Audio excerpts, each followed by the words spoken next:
Olá, meu querido irmão, seja bem-vindo ao nosso estudo da Palavra de Deus e aqui nós daremos continuidade na nossa sequência dentro do livro de Atos.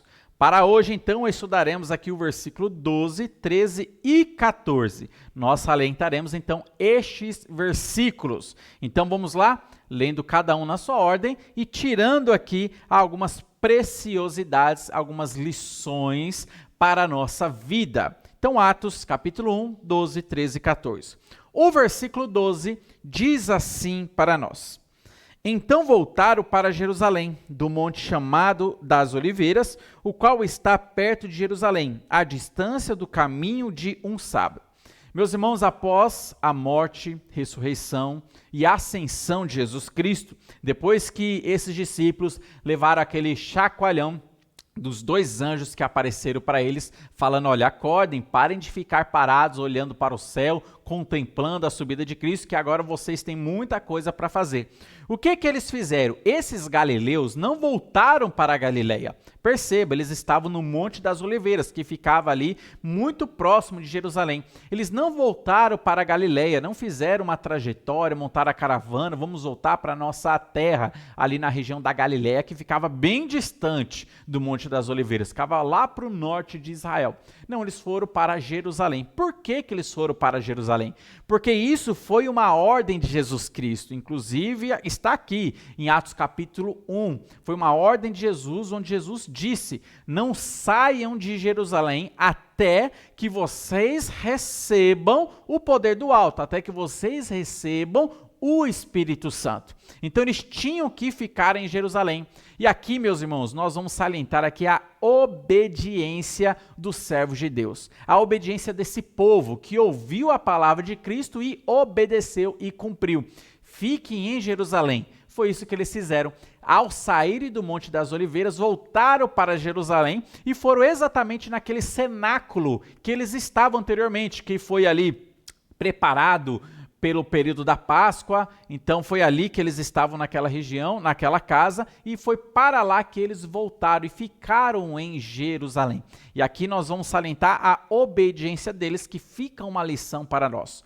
Ouvir da palavra de Cristo requer para nós obediência. Olha, quando você ouve uma ordem, quando você ouve a palavra de Cristo, Cristo exige de nós obediência. Você está obedecendo às palavras de Cristo? A palavra de Cristo para nós está revelado nessas sagradas escrituras, nessas letras de Gênesis e Apocalipse. E aqui nós temos normas, aqui nós temos doutrinas, aqui nós temos a palavra de Deus revelada para nós, falando coisas que nós devemos fazer, agir, falar ou não falar. Tudo aqui está revelado para nós e requer de nós, meus irmãos, obediência. Você precisa estar disposto a obedecer a Deus, disposto a obedecer a Cristo Jesus. Porque a desobediência acarreta para nós consequências graves, castigos de Deus para a nossa vida.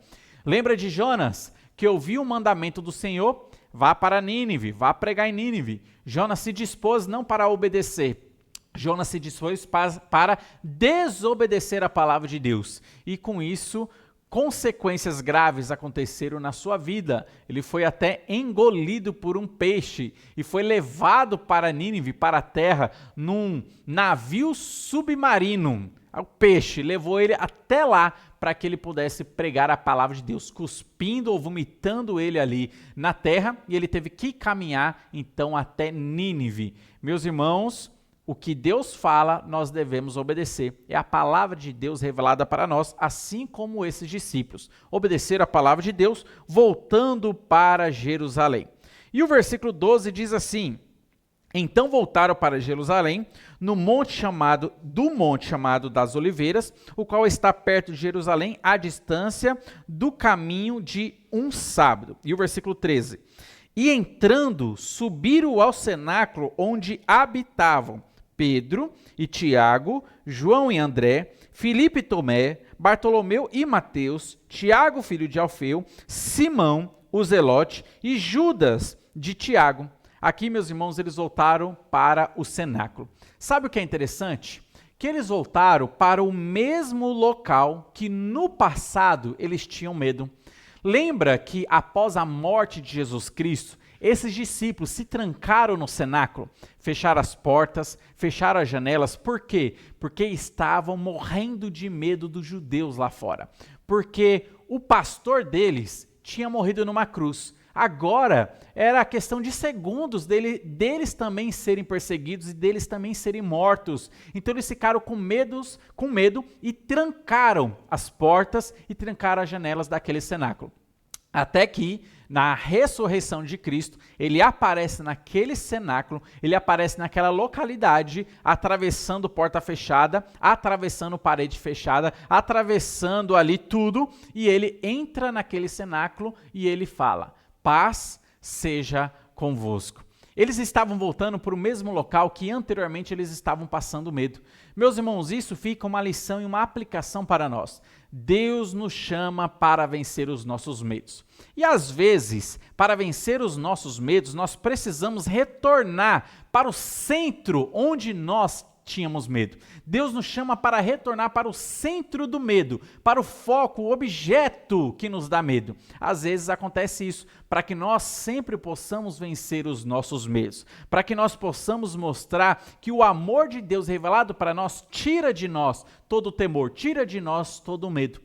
Eu não sei qual é o tipo de medo que você possa estar sofrendo, algum medo no campo emocional, algum medo em algum campo que você está sendo atormentado, mas Deus ele quer mostrar para você que você pode vencer os seus medos, porque em Cristo há paz, em Cristo há vitória, em Cristo há gozo, e Ele quer que nós vivamos esta vida vitoriosa que somente Ele concede para nós. E perceba, os discípulos voltaram para o mesmo local que anteriormente eles tinham medo, mas agora eles estavam voltando para lá não mais com medo. Lucas revela para nós que eles estavam voltando lá com regozijo no seu coração. Eles estavam voltando para lá com grande alegria, não mais com medo. Eles estavam entrando na mesma sala, no mesmo cenáculo, no mesmo espaço, não mais com medo. Eles já não tinham necessidade de fechar as portas, de fechar as janelas daquela localidade. Eles poderiam deixar tudo aberto, porque eles não tinham mais medo. O medo que eles tinham anteriormente foi tirado pela paz de Jesus Cristo que excede todo o entendimento. E isso pode ser real na sua vida. Meus irmãos, eu quero trazer aqui uma ilustração. Minha esposa, quando nós tivemos ali o nosso primeiro filho, o Benjamin, então nós fomos para o hospital, ela não teve uma boa experiência naquele hospital. Ela disse que a sensação que ela teve ali no parto do nosso primeiro filho foi uma sensação de morte. O pensamento que ela tinha, o que ficava atormentando a vida dela, que era o sentimento de que tanto o filho ia morrer, quanto ela também morreria. Era uma sensação de morte, um ambiente pesado. Ela não teve uma boa experiência no primeiro parto, no primeiro nascimento do nosso filho. Quando nós saímos do hospital, ela ficou com certo trauma, ao ponto de que até mesmo quando a gente passava de carro em frente do hospital, já vinha aquela emoção, já vinha aquele peso nos seus sentimentos, e muitas vezes ela chegava até chorar, porque a sensação era uma sensação de morte. Toda vez que ela passava ali, era uma sensação de morte. Tanto que, quando a gente tinha que ir para aquelas bandas perto do hospital, tinha que se dar uma certa volta, porque ela não queria nem chegar perto ou passar pela frente. Imagine entrar naquele hospital. Mas, meus irmãos, Deus convocou ela para voltar para aquele cenáculo, assim como os discípulos. Deus convocou ela para voltar para Jerusalém dela, onde anteriormente ela tinha medo, porque ela precisava vencer aquele medo. E ela, participando dos evangelismos que acontecem nos hospitais, aqui em nossa igreja, uma atividade que a igreja tem toda terça-feira, ela foi acompanhando também os adolescentes, ela começou a acompanhar e ela começou a vencer esse medo. E ela foi exatamente no hospital onde nós tivemos ali o nosso primeiro filho. E ela adentrou. Primeiramente, ela não entrou no hospital, ficou ali no pátio, do lado de fora, fazendo o serviço evangelístico ali fora. Mas, numa outra terça-feira, ela foi se aproximando mais. E ela falou, não, eu não posso viver com esse medo. Eu tenho que vencer esse medo, porque lá dentro daquele hospital existem mães que talvez estão enlutadas pela perda do filho ali no nascimento. Existem pessoas que estão em momentos difíceis. existem pessoas que precisam de salvação. Ela enfrentou esse medo e entrou. E quando ela entrou, ela começou a falar da palavra de Deus para as pessoas e os pacientes que estavam ali, entregando folheto, falando da palavra de Deus, falando que entendia o que muitas delas estavam passando naquela localidade. E, meus irmãos, ela venceu, pela graça de Deus, o medo, porque Deus nos convoca e nos chama para vencer os nossos medos. E para vencer o medo, às vezes nós temos que voltar para o cenáculo. Nós temos que voltar para aquele ambiente onde nós tínhamos muito medo. E a gente se afasta de lá porque ali é o campo do medo. Só que Deus fala para a gente voltar, volte para Jerusalém, volte para o cenáculo, onde as portas estavam fechadas, onde as janelas estavam fechadas. E é naquele exato local que agora você tem que ter alegria.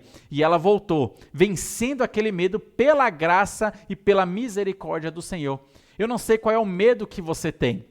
Existem pessoas que sofrem a crise do pânico. Olha, eu quero dizer que existe esperança na palavra de Deus para você. E Deus, ele nos dá poder pela presença do Espírito Santo para que nós possamos vencer os nossos medos. É uma promessa da palavra de Deus que está escrito na primeira carta de João, que nós podemos vencer os nossos medos ao conhecer o perfeito amor de Deus, porque quando nós conhecemos o seu perfeito amor, a sua presença para conosco, todo medo é lançado, é retirado fora de nós. Nós podemos vencer o nosso medo. Você pode vencer o medo que está dominando o seu coração. E para vencer o medo, muitas vezes, sabe o que Deus faz? Você tem que ir para o centro do medo. Você tem que ir para onde? A raiz do problema. No cenáculo, entre naquele cenáculo, porque é ali que o medo tem que ser vencido. Meus irmãos, é dessa maneira que Deus trabalha conosco e é dessa maneira que Ele também quer fazer com que você vença o seu medo e viva uma vida vitoriosa. E olha só o versículo 14 então, Atos capítulo 1, versículo 14, diz assim: todos estes perseveravam unanimemente em oração e súplicas com as mulheres e Maria, mãe de Jesus, e com seus irmãos. Aqui, meus irmãos, nós estamos vendo a importância de congregar. Aqueles discípulos voltaram para Jerusalém, eles adentraram ao cenáculo, não estavam apenas os apóstolos ali, mas os discípulos que seguiam Jesus estavam ali também. E aqui é revelado para nós outras pessoas que estavam ali. Junto com os apóstolos, estava também Maria, mãe de Jesus, os irmãos de Jesus estavam naquela localidade também. Isso aqui para nós é significativo, porque mostra para nós a importância de congregar. Hoje em dia nós vivemos na era dos desigrejados, pessoas que acham que é suficiente ser pastoreado pela internet. Primeiro que ninguém é pastoreado pela internet, mas existem pessoas que assistem uma live, assistem uma mensagem, uma pregação, acompanha alguns pregadores e bons pregadores e acha que isso é suficiente para a sua vida cristã, acha que isso já é suficiente para ela estar vivendo a sua vida cristã aqui na terra. Não. É uma ordenança de Jesus Cristo para que nós possamos ver gente, tocar em gente, congregar. Está em Hebreus capítulo 10, versículo 25, a ordem para nós de que nós não devemos deixar de congregar como é costume de alguns. Foi o que Jesus falou para os seus discípulos: voltem para Jerusalém. Estejam lá até que vocês recebam a promessa que eu dei para vocês, que descerá do céu o Espírito Santo. Os discípulos obedeceram, mas existem crentes hoje que não querem obedecer a palavra de Deus de estar congregando numa igreja local, estar junto com pessoas ali e crescendo juntos em unidade. Meus irmãos, olha só que interessante essa pequena congregação que estava nesse cenáculo. Nós temos aqui os discípulos, nós temos aqui Maria, nós temos os irmãos de Jesus, que nesse ponto eles já se converteram, porque anteriormente eles não eram convertidos, e nesse ponto eles já se converteram. Olha, era uma congregação que poderia surgir com muitos problemas. Por quê? Maria, sendo a mãe de Jesus, ela poderia, talvez aqui, requerer de si a primazia, requerer de si o melhor local, né? Sentar na janela nessa pequena congregação. Os irmãos de Jesus talvez poderiam fazer o mesmo. Não, nós também temos ali uma parte, vamos dizer assim, carnal, nós somos meio irmãos de Jesus, então nós devemos ter a primazia aqui também. Pedro, ele poderia talvez ser excomungado, né, colocado para baixo, no banco dos pecadores, como alguns dizem, porque Pedro foi aquele que negou a Jesus Cristo. Então, nessa congregação, se Satanás ali trabalhasse, tivesse êxodo, ele poderia fazer isso, colocar Pedro de fora, exaltar Maria, mas note que não. Aqui, meus irmãos, o que marcava essa pequena congregação era a unanimidade. Você percebe que o que marcava aqui era a harmonia, estava marcando essa congregação.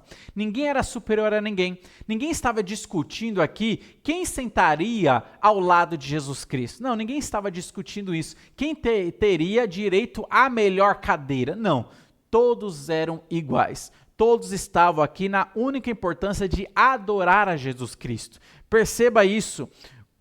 Jesus Cristo era o centro. A centralidade do culto deles era Cristo Jesus. Era Cristo que eles estavam adorando. Era Cristo que eles estavam suplicando e fazendo as suas orações. Não era Maria que estava sendo adorada. Não eram os apóstolos que estavam sendo adorados. Pedro não estava sendo chutado daquele cenáculo. Não, eles estavam ali com um único propósito. O único que está sentado na cadeira aqui é Jesus Cristo. A importância da congregação. Nós estamos vendo aqui já sendo iniciada neste pequeno cenáculo, neste pequeno grupo.